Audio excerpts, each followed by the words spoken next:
মৃত্যুকে যেখানে পরীক্ষার অংশ ধরা হয়, উত্তর কোরিয়ার স্টর্ম ট্রুপার বাহিনীর অদেখা রহস্য। উত্তর কোরিয়ার সামরিক জগতে একটি ইউনিটকে ঘিরে বহুদিন ধরেই রহস্য, ভয় এবং কিংবদন্তির গল্প শোনা যায়। তারা হলো স্টর্ম ট্রুপার বা দেশটির বিশেষ আক্রমণাত্মক অভিজাত বাহিনী। এই বাহিনীতে যোগ দেওয়ার পথ এতটাই ভয়ঙ্কর এবং এতটাই কঠিন যে সেখানে শুধু সাহস নয়, মৃত্যুকে স্বাগত জানানোর মানসিকতা থাকতে হয়।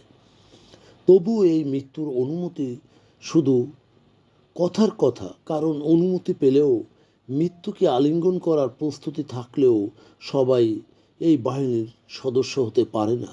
এই বাহিনীর প্রশিক্ষণ শুরু হয় ভোরের অন্ধকারে, যেখানে তাদের প্রথম পরীক্ষা ভয়কে নিয়ন্ত্রণ করা। প্রশিক্ষণার্থীকে চোখ বাঁধা অবস্থায় পাহাড়ি ঢাল বেয়ে নামতে হয়, আর দূরে কোথাও লুকিয়ে থাকা প্রশিক্ষকের হঠাৎ বিস্ফোরণে ঘটিয়ে তাদের মানসিক স্থিরতা পরীক্ষা করে।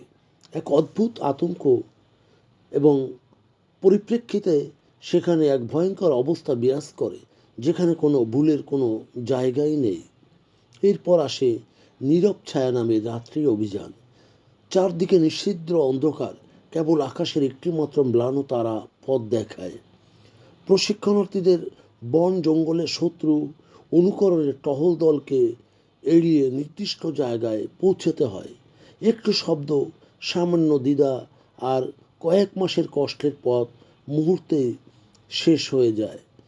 স্টর্ম ট্রুপার এটি নিয়ে প্রচলিত ধারণা রয়েছে যে আরও একটি কিংবদন্তি তাদের শেষ পরীক্ষায় নাকি প্রশিক্ষণার্থীকে তারা পাঠানো হয় পরিত্যক্ত উপত্যকায়, যেখানে শরীর নয় মানসিক শক্তি আসল অস্ত্র হিসেবে গণ্য করা হয়।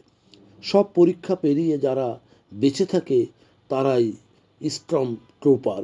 মৃত্যুকে পায়ের নিচে রেখে যে বাহিনী শুধু উত্তর কোরিয়ার অস্ত্র নয়, এক রহস্যময়ী কিংবদন্তি।